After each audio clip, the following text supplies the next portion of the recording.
लाड़काने में district bar association तरफा वकीलन मथा केस दाख़िल थियण खिलाफ कलम छड़ हड़ताल करे एहतजाजी मुज़ाहिरो कयो वियो।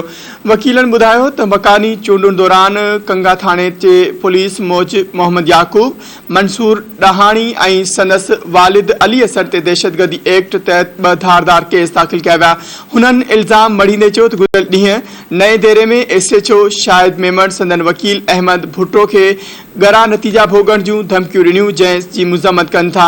वकीलनि बिरादरी आला इख्तियारियुनि खां मुतालबो कयो त संदन मथां कूड़ा केस दाख़िल करण जो नोटिस वठी SHO नओं देरो ख़िलाफ़ कार्रवाई कई वञे।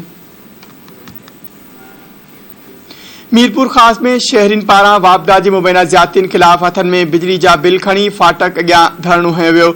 मुज़ाहिरो कंदड़नि ॿुधायो त वापदा इंतज़ामिया पारां सख़्त गर्मी बावजूद 15 खां 16 कलाकनि ताईं बिजली जी अण ऐलानियल लोड शेडिंग कई वञे थी।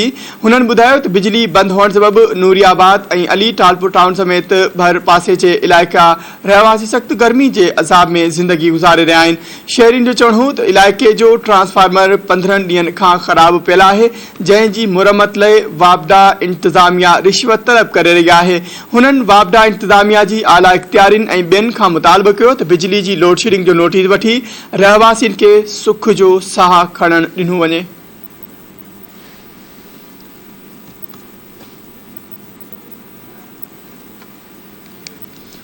गंबट में बिजली जो सड़ी वियल ट्रांसफार्मर तब्दील न थियण खिलाफ़ शहरीन एहतजाजी मुज़ाहिरो करे पुलिस एहतजाज करे धरणो हंयो आहे।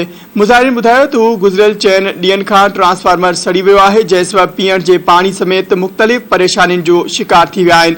हुननि ॿुधायो त बिजली बंदि हुअण करे कारोबार ठप थी वियो आहे, जॾहिं त मासूम ॿारहं तोड़े वॾा गैस्ट्रो मर्ज़ में वठिजी विया आहिनि। हुननि सेप्को जी आला इख्तियारियुनि खां मुतालबो कयो त शहर जो सड़ी वियल ट्रांसफार्मर दुरुस्त कराए इलाइक़े वासियुनि खे गर्मी खां बचायो वञे।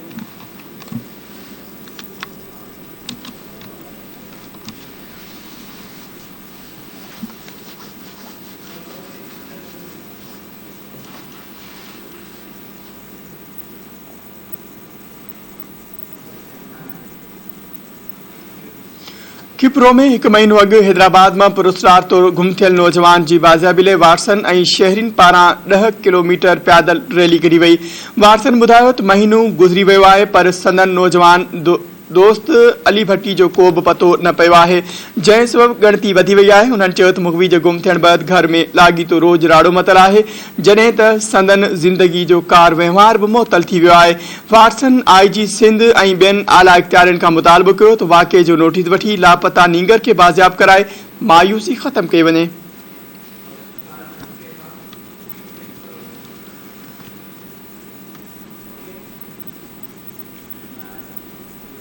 उबाड़ो ऐं भरपासे में ॾोही वारदातुनि ते ज़ाब्तो न आयो, फुर ऐं चोरियूं रोज़ जो मामूल बणिजी वयूं। इलाइक़े वासियुनि एहतजाज करे अमन अमान क़ाइमु करण जो मुतालबो कयो आहे। शहरीन ॿुधायो त इलाइक़े में चोरियूं ऐं फुरूं रोज़ जो मामूल बणिजी वियूं आहिनि, जंहिं सबबि संदन ज़िंदगी अज़ाब बणिजी वई आहे। हुननि ॿुधायो त चोर 2 दुकानदारनि अब्दुल क़दीर ऐं वज़ीर चाचड़ जी दुकाननि जा ताला तोड़े 1 मोटरसाइकिल, बैटरियूं, सोलर प्लेटुनि समेत ॿियो क़ीमती सामान खणी विया आहिनि। हुननि ॿुधायो त अहिड़े वाक़िए जो इतला पुलिस खे बि ॾिनो वियो, पर अञा ताईं जवाबदारनि जो को बि पतो पइजी न सघियो। उबाड़े जे रहवासियुनि IG सिंध ऐं ॿियनि इख्तियारियुनि खां मुतालबो कयो आहे त जवाबदारनि खे गिरफ़्तार करे सामान वापसि कराए ॾिनो वञे।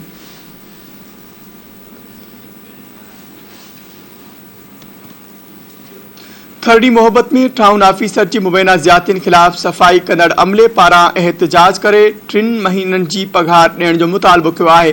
टाउन कमेटी जे सफ़ाई वारे अमले ॿुधायो त टाउन ऑफिसर पघारूं नथो ॾे, जंहिं सबबि संदन बचा बुकूं काटण ते मजबूर थी विया आहिनि। पोरियत आरिफ शेख ऐं ॿियनि ॿुधायो त टाउन ऑफिसर रिहान लिगारी बासर हुजण सबबि संदन 3 महीननि जूं पघारूं हड़प करे रहियो आहे। हुननि चयो त टाउन ऑफिसर खे खेनि एहतजाज करण या हक़ घुरण ते गरा नतीजा भोगण जूं धमकियूं ॾेई रहियो आहे। हुननि सिंध जे वॾे वज़ीर ऐं ॿियनि इख्तियारियुनि खां मुतालबो कयो त ॼाणायल टाउन ऑफिसर जी ज़्यादतियुनि जो नोटिस वठी खेनि रहियल पघारूं ॾियारियूं वञनि। ठरी मीरवा में मुड़ुस जी ज़्यादतियुनि खिलाफ़ मुतासिर औरत प्रेस क्लब ठरी मीरवा आडो एहतजाजी मुजाहिरो कयो आहे। गोठ मट जी रहवासीन औरत किरण खासकेली ॿुधायो त संदन मुड़स खिलाफ हुसैन खासकेली तशद्दुद करे संदन जिंदगी असाब बणाए छॾी आहे। मुतासिर औरत चवणो त हू मुड़स जे ज़ुल्मनि बाबति गोठ जे वॾेरनि खे बि दाह ॾिनी पर संदसि खिलाफ केर बि क़दम खणण लाइ तयारु न आहे। हुन चयो त संदन मुड़स खेसि ऐं वालदेन खे ॻरा नतीजा भोगण जूं धमकियूं ॾेई रहियो आहे, जंहिं सबबि सख़्तु परेशान थी विया आहिनि।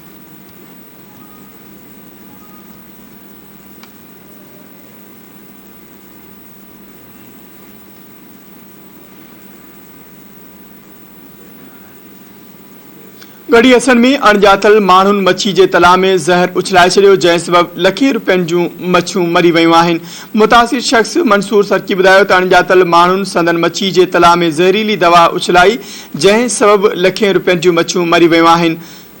मुतासिर शख़्स SP जकबाबाद ऐं ॿियनि खां मुतालबो कयो आहे त वाक़े जो नोटिस वठी तलाउ में ज़हरीली दवा उछलाईंदड़ जवाबदारनि खे गिरफ़्तार कयो वञे।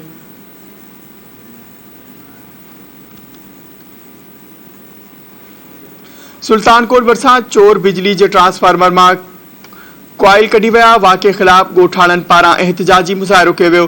ॻोठ अहमद अली भरचूंड में चोर ॻोठ खे बिजली फराहम कंदड़ ट्रांसफार्मर मां कॉइल कढी खणी विया। अल्ताफ़ अली ऐं ॿियनि ॻोठाणनि ॿुधायो त हुमायूं थाणे जे हद में चोरियुनि जूं वारदातूं रोज़ जो मामूल बणिजी वियूं आहिनि, जंहिं सबबि हू सख़्त गिणती जो शिकार आहिनि। हुननि चयो त पुलिस पारां बि चोरियुनि ख़िलाफ़ के असराइता क़दम न पिया खयां वञनि, जंहिं सबबि चोरियूं वधी वियूं आहिनि।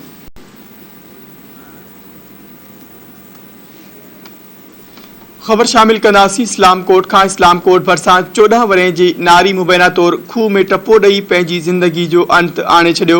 ॻोठ मेहारी बजीर में नौजवान नारी सोहिंदी धी मांठियो बग़ैर घर अणबत सबबि खूह में टिपो ॾेई आपघात करे छॾियो।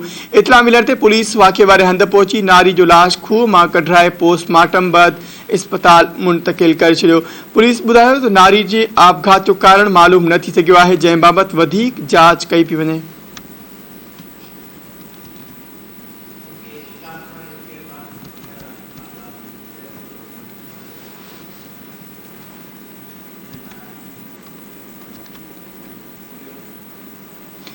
ख़बर शामिल कंदासीं। नाज़रीन, नाले वारे लेखक नसीम खरल जी 83 जनम ॾींहं जी तक़रीब सिंध चिल्ड्रेन्स अकेडमी ख़ैरपुर में मल्हाई वई।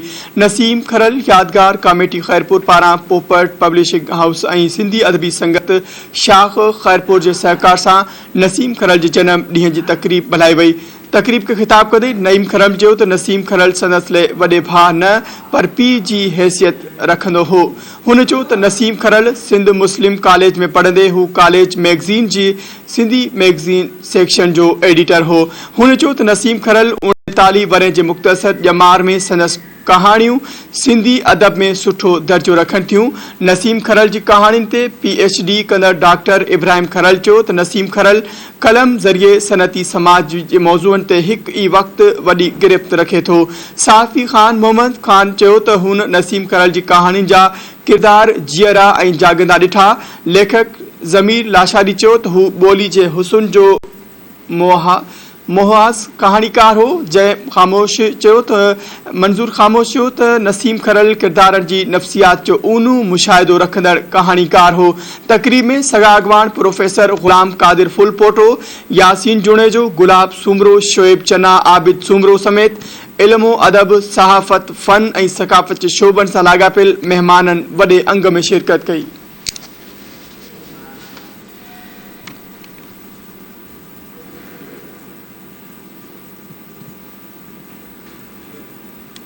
सिंध जे नाले वारे अदीब ऐं लेखक माणक मला जो डाउ मेडिकल कॉलेज अस्पताल में पथरी जो कामयाब ऑपरेशन थी वियो। कुछ ॾींहं अॻु धरती TV ते संदसि बीमारी वारी ख़बर जो सकाफ़त खाते नोटिस वरितो हो। सकाफ़त खाते जे सूबाई वज़ीर सैयद सरदार शाह माणक मला जी बीमारी जो नोटिस वठंदे खेसि अस्पताल में दाख़िल करायो हो। डॉक्टर मोहम्मद आसिम पंहिंजी टीम सां गॾिजी माणक मला जो कामयाब ऑपरेशन कयो। डॉक्टर आसिम जो चवणु आहे त माणक मला जी तबियत हिन वक़्तु काफ़ी बहितर आहे। ऑपरेशन करे संदसि गुर्दनि मां पथरियूं कढियूं वयूं आहिनि।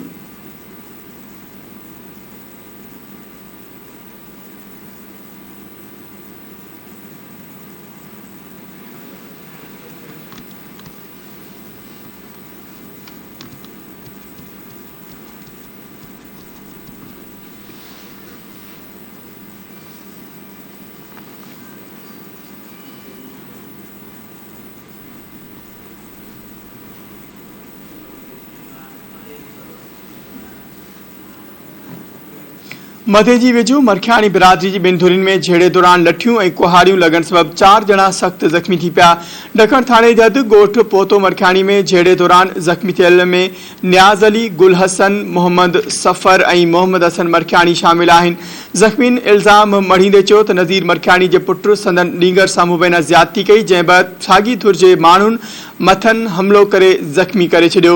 ज़ख़्मीन खे तिबी इमदाद लाइ मक़ामी अस्पताल मुंतक़िल कयो वियो आहे, जॾहिं त वाक़े में मुलविस जवाबदारनि ख़िलाफ़ एनसी कठराई वई आहे। पुलिस मूजिबि वाक़े जी जांच करे रहिया आहिनि। मेडिकल रिपोर्ट अचण बैदि वधीक कार्रवाई अमल में आंदी वेंदी।